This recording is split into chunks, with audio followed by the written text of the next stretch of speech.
All right, we're gonna go and take out the NCY one, and unfortunately, it looks like the thread actually stayed on there, which is fine because we took the engine all completely off anyway. You can see here it's kind of wet now. It's just starting to pour, which is fine. We're dry in here. So yeah, we tried to take it off with the stud, but unfortunately this time it actually only works once in a while, or one-time shot here. The blue thread locker, after a couple of times, the thread is actually staying back in. So, which is fine. We're going to go ahead and take it off still. We're going to just take it right off from the top because now we have clearance. Before we had this issue with the bar here, clearing it out, as well as fitting it into there. So we want to inspect to see everything else in our engine. Look how filthy that is right there. That high-torque starter motor debris. So we're going to clean up everything here. We're going to take our top in as well to see, inspect everything, because now we can actually get the whole view before we install our new Tata 232, just a cylinder head on the SSPG 180. So that's going to be interesting to watch. So let me go ahead and get this unbolted. And I believe nothing else is latched on or hooked on other than this one right here. We can go ahead and let's see if we can unclip it here. This is our drain bolt, which I think this one could probably just pulled out. Let's see if I can just pull it. Oh, it's got a good locking. Little thing that actually locks really well. So we're gonna need to go ahead and take this lock out here. Let me see if I need to get a pair of pliers or anything. And all it is a little pinch thread actually just locking it in. I'm surprised how strong it is. So let me see if it can be stronger than my hand, huh? Look at that. There we go. Guess it wasn't that strong. But it was good. This is a drain bolt. That way, during the wintertime, when people store their scooter, they can drain it out. That way, what happens is gasoline, when it evaporates, it leaves that residue, almost like a sticky petroleum left behind. And that's what actually causes all your problems from your jets being most of the time clogged, because it's the residue from the gasoline itself. The same thing that helps you clean your carburetor and clean other stuff, but when it evaporates out, it leaves a byproduct behind, which it's just bad for cleaning, especially inside your gas tank. Again, gas is only good for 30 days. After that, when it evaporates, it's just like, I heard an example, someone says like beer. Once it's gone, it's gone. The carbonation. I don't drink, but that's good to know. Okay, so anyway, the reason why it's not leaking right now is because we have our drain bolt completely screwed in. So let's go ahead and lift this guy up. Give it a wiggle. It's probably held on by some pressure of the sticky manifold. Very sticky. Let's see if it's interlocked anywhere else. Not aware of. Yeah, the reason why we want to take the manifold off too is that I want to get a better cap that actually fits this rubber cap from, because we're not using our air box. You can see here, this one almost can pull out. But I want to get something to cap it a little bit more better. I think we got some nicer carburetor caps that are smaller, and we can use that one. Look at that blue Loctite debris. And then also we want to put like maybe the rubber spacer or plastic spacer, hard plastic spacer, to get the heat from not transferring to the other aluminum here, because this is nothing but aluminum as well. So when you have the cylinder head being heated, it heats up this part, which we want to induce, you know, at least if anything, room temperature air to get back in there, if not cold air, preferably. So we want to make sure that that doesn't get. Wow, this thing is, it's so interesting, because I guess with the bolts, it wasn't hard to crack open. Interesting. So we probably need to tap it loose with a mallet. Shake it out a little bit. A mallet is nothing but a soft rubber. You don't want to use a hard rubber on it. There we go. Something came loose. And we're going to probably replace the gasket. We look like we're using it up too many times. Let me see if I can salvage it. If not, that's okay. Yeah, look at that. Gasket is dust. So we're going to clean this up. We want to get the rubber O-ring still good. Oh yeah. That's what happens when you got so much heat and it's transferring. So we got to get this cleaned up. You can smell the little copper there. Careful not to blow anything on it yet. What you want to do is actually maybe shove some clean shop rag in there because you don't want any more dust to get into your cylinder, even though we're taking completely out. It's just for good practice and measurements. So just get yourself a clean shop rag. Get something to stuff it right in there. And then you can proceed to tear your gasket more and more. There we go. Give it a good blow. Yeah, this gasket there is overdue now. Oh yeah, it's okay. That's what I like about the copper spray one versus the gel one that you put on there, like a, you know, sort of like a paste. That's even harder to get off. You have to get like almost a razor blade. This one's fine. You can almost do some peeling there. It's coming off. It's chipping, but it's coming off. There we go. Okay, we'll get that later on when we get to the head part. Let's go ahead and just keep focusing on our carburetor. I'm going to show you the difference between the CVK carburetor and the Naruku one. I mean, not the Naruku one. Well, the Naruku do make a 30mm carburetor, which is funny because their 30mm is their adjustment screw is actually located a little bit more inconvenient, but they make special screws for it. I was told that you can actually reach it from somewhere, like an angle screw. So they say most good carburetors are made that way, I guess. Not sure that's a selling point, but we'll see. So let's go and take a look at the difference here. You can see the difference in sizes right off the bat. So again, this is where the intake manifold is facing.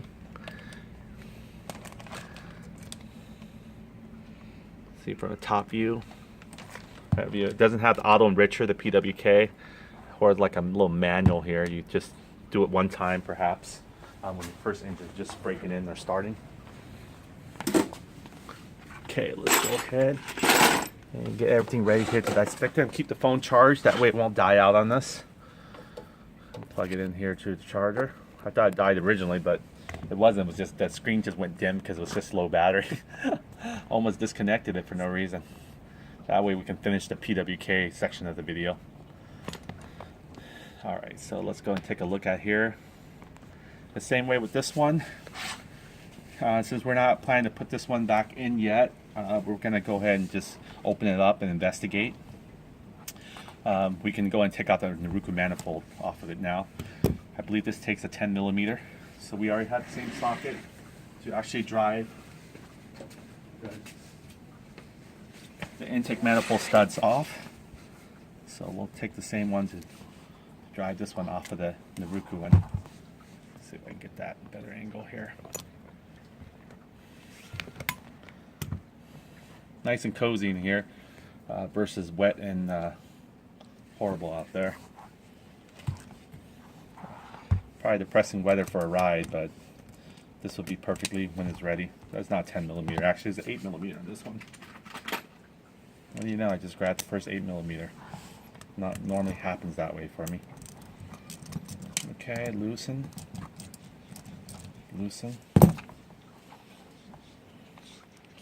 Yeah, it's all that heat. Get this a little bit more loosened. Okay.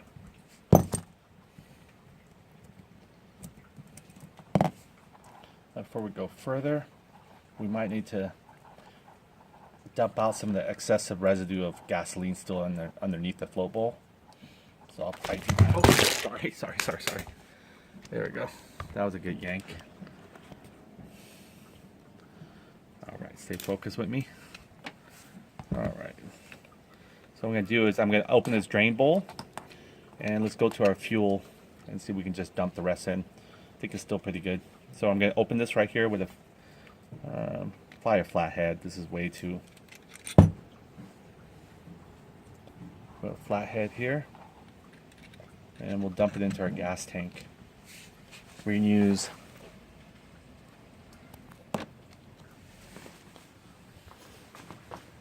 alright.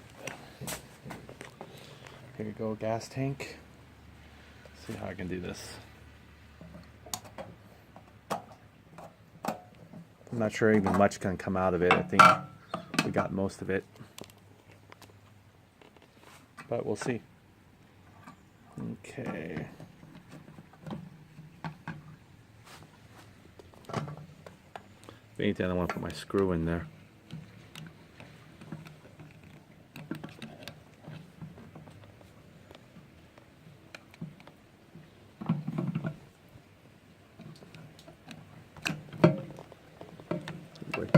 there.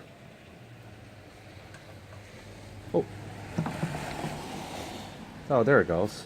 It's coming from the other end now because we got to tilt it this way now. We can do it this way. It's coming from that one line that always holds the pressure reserve. Let's see if we can get any more. All right. All right, let me see if I can still break this bolt here while holding the camera for you.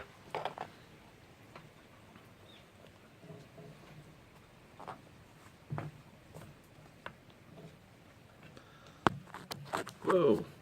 Yeah, I just filled up my gasoline too, so it's a nice fresh tank. I use Chevron, the highest grade one. I even use that for my car too. It just seems like good gas gives you much more mileage, even though it's more expensive initially. People think that they're actually getting a better value when they're pumping a cheaper gas, but actually I don't think it does give you that much mileage. And I never had any problems with my engine other than my alternator on my car. Other than that, I mean, it just really cleans up your pistons. So I figured the same concept for your scooter.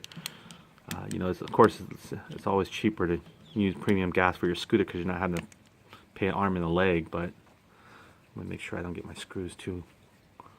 Okay, so I'm opening my drain bolt here, but I don't want the drain bolt, so I'm going to hold my screw very carefully. There we go. So I did get some more in there. Look at that. Yep. That right there is probably 30 cents. No, it's probably less than, not even a nickel. It's how much gas gets poured in. Oh yeah, look at all that. Still coming out of the drain bolt. I'm holding my bolt here. Just careful when you're doing this. You don't want to drop your bolt in there. I mean, you could fish it out with your magnet stick and everything, but just be more work, right? All right. So anything a little bit residue like this will be evaporated. All right. You want to come out more, or it's like going to the restroom, right? You're shaking it off to see if there's any more. All right. So anyway, that one's there. Create a little bit of mess here. That's all right. That's what our shop rag is for. I'm gonna go grab a shop rag and dap it. You want to close your gas lid first. You don't want any debris from your shop rag or anything to get into your gas tank. Keep it nice and clean. See here, this is where it actually censors and tells you how much fuel you have going on. Right there, that's actually the line there. And that's tapped in here, which goes to your wire harness gauge, which goes to your gas and fuel meter. And that issue I only had wasn't that my meter was broken. It was like I played around with the pin and didn't go back up to that little lump. Okay, so here we go. We got this cleaned out. They're wondering why there's gas smell. Honey.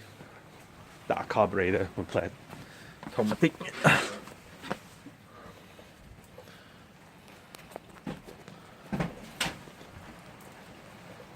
Okay, so now we're gonna go ahead and open this CVK carb and see what's the deal here with this guy. I'm gonna put a shop rag underneath that we just used to wipe, so we don't get any more oil. You know, gas is pretty clean stuff. You can use that to clean stuff with it. But preferably, oh yeah, it's pouring all right. Check it out. Look at that. Nice, huh? So that's okay. We can't use our scooter anyway, so what's the point of having good weather when you can't ride? Let's give a positive way of looking at it. Alright, so now that's taken care of.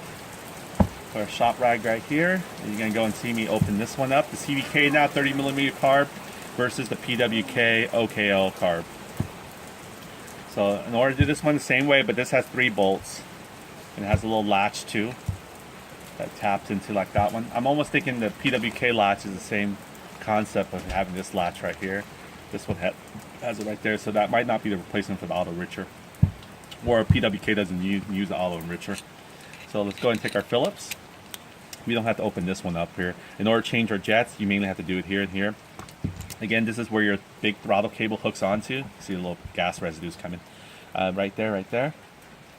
So that's how it latches on. Unlike our Well, it latches right here actually, but this is what holds the cable stabilized. Unlike our PWK, which is more internal latching inside of here, and then it just has, you know, a little where it rests is on here, you know, by the sheer tightness of the other end. So now we're going to go and open the CVK one and see what actually our jets are on here.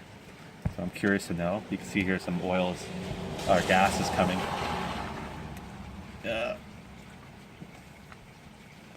Okay. Look at this guy right here. Oh, wants to strip already. Unbelievable. Alright, this one's... You always get that one last screw that gives you the most headache, you know what I mean? You got all the rest of the screws out, and then that last one is supposed to only take a second. Ends up taking you half an hour to an hour to plier. In fact, when I didn't know about the vice grip, you know, thing, I took it to a machine shop. Can you believe that? And he said... He said, no bother, just come to my back truck right here. I'll get the tool real quick. He took a vice grip needle plier and just kind of like showed me right there. It took him probably the same time I showed you guys. So anyway, this is not coming off yet. So we're going to go and take these three guys out. Again, this only way to get into our main jet and our pilot jet is to completely remove the float bowl cover on the bottom of the carburetors. Unlike the PWK where you have the peephole there, that 17mm, you know, plastic covering that you can actually easily change the main jet or inspect it. So let's take what we can out here, and then we'll get our vice grip, which is a lifesaver. It's amazing how much leverage with the right tools you have. That's why I want to replace these with Allen bolts too. So here we go. This guy's not coming off, right? That's what he thinks he is, right? Anyway. So he's the only one that's holding us from our changing our jets or inspecting it. So what we're going to do is we're going to grip him. Remember again, we want to make sure we can turn it to the left. So you want to grip it in a way where you have leverage going to the left, not opposite. Okay, 1, 2, 3. There you go. You almost hear him crack. Now, once you get down with that, you can pinch this right here. That releases your vice grip. It's done its job. You know, that's all it was. And wait. Got set it in its place, got stationed it. But there we go. Now it's coming. That was it. You know, a lot of people, what they do is they, you know, take a center punch, get a drill bit, reverse thread it and everything. I just say, just get a vice grip, pinch on it, grip it, replace it. You know what I mean? These things are what? Pennies on the dollar. So that one's done. So we opened that one up already. Now we're going to go and check this out. There we go. Again, it's going to be same kind of interlock mechanism. You're going to have your float. Okay, you can see this little rubber boot here. It doesn't want to come all the way off until you... it's going to have this rubber sealed. That's just going to fly out. But eventually, if this gasoline leaves in there for longer than, I say about 6 months, it's going to start getting sticky. Right now, it's good. It's still nothing. It's clean. You can see that. So this carburetor hasn't been used for less than about around 100 miles. Remember, we put everything brand new. And here it goes. Same look like. This is pretty much our main jet. And this one is pretty much our slow jet, which you're going to see the similarity once I take it off. So let me go and take off. This time I'm going to take off the slow jet first. I'm going to change this to a flathead. Okay, actually let me use the longer extension so you guys can actually see it much better. The lighting is really nice. We're having the sun in our direction. So I'm taking off right now the slow jet or idle jet or... Okay, there we go. A little harder to crack. Yeah, you don't want to strip this one. These ones are harder to replace. There's no Allen bolts that's going to replace your pilot jet opening for you. There we go. You just have to be able to get it out. Once you get it out, then you can actually take it out. So here we go. Let's look at our kit again. Remember again, these were supposedly made only for PWK, but if you look at it, they're no different. See that? So we can actually put a PWK slow jet or idle jet. They're going to be the same if you look at it right there. Everything identical. In fact, I'll take the one out that we took out from the PWK so you can actually get a close-up. So the only ones you can change interchangeably from a CVK to a PWK are going to be your slow jet. See that little two prong. I believe if we remember this number here, let's see if I can get resolution on this one.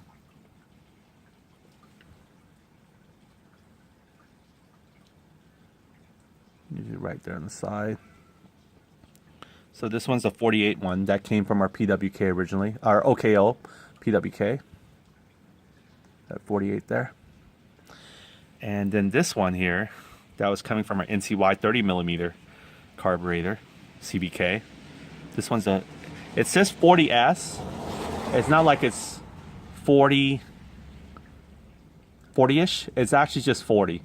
The S, I'm not sure what that really means, but it's just 40 really. But it has a big S. It's not like a little small S or anything like that. And this again was from our PWK. So identical in every way, the threads. And we're gonna go and do the lookout test. You can see the rain too at the same time, right? Okay, let's go into the lookout. Make sure this is clean.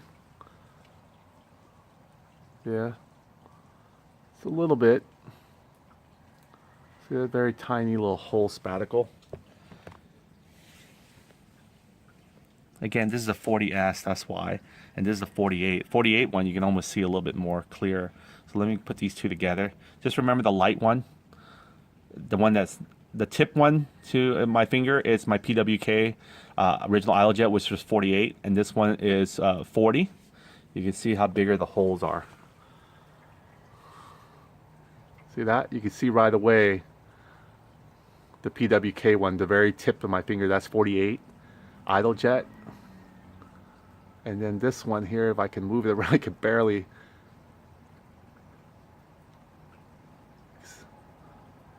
You can barely see it though, but that's a 40. So that's, you can tell a little bit of the difference right there. You can hardly notice the 40 one though. So yeah, that's a 40 Idlejet coming from a CVK. It says 40S, but it's still 40. That's from the CVK, and this is from the PWK original 48. So yeah, these are interchangeable. If we really wanted to change it out, we could swap it out, but we're not, since we're gonna, you know, we're not gonna mess with this one. We could actually take out from the PWK and put a 41 in here. But I just want to show you how they're interchangeable. I'm gonna actually screw in the PWK original 48 that we just took out on our last video. So this is the 48 one here. I'm not sure you can see it still. Upside down, but now you can see it, K48. Okay, I'm going to take this one right here, and I'm going to screw it, not in the bad way. I'm going to screw it in. This is our original NCY 41. I'm holding my hand. 40S, or let's see, that was 40S. So I'm going to take this right here, and I'm going to screw it in. And you can see how it goes in smoothly, just like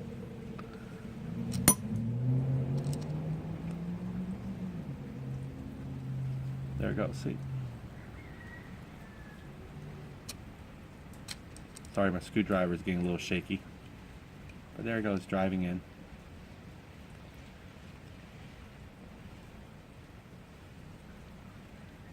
See? There it goes. It doesn't go any further, so don't force it, okay? That's it. So that would have been 48. So we took that out for a 48 one. Again, that's going to be really rich, but we're going to see how that one does. So we're going to leave the 48 one in there just for shits and giggles. And then we're going to go ahead and take out the main jet, so that way you can see the difference in the main jet. So the main jet, I believe it might take the same 6mm. Let me go ahead and get that socket here for somewhere here. There you go. So 6mm should fit in there. No, it actually doesn't. So it's going to take a little bigger. So this might actually take an 8mm, same. Let's see. No, 8mm is too small. So this might take a little bit more different than both of them combined. So let me go ahead and find the right socket for it before I start guesstimating here. I don't think the 8mm fits it again.